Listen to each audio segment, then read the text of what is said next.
દ્વારિકાનો નાથ મારો રાજા રણ છોડશે એને મને માયા લગાડી રે માયા માયા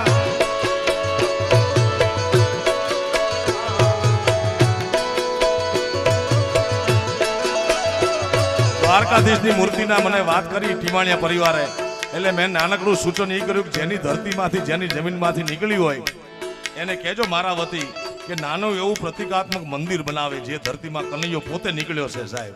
હા, અને જે પરિવારના ખેતરમાંથી આ મૂર્તિ નીકળી એને આવીને ટીમાણીયા પરિવારને વાત કરી કે 60 વર્ષ પહેલા મને સપનું આવ્યું હતું, મારી દાદીમાએ કીધું હતું કે આપણું ખેતર વેચતો નહીં, આપણી વાડી વેચતો. સાહેબ આથી મોટું પીર શું પ્રમાણ દે મારા વાલા.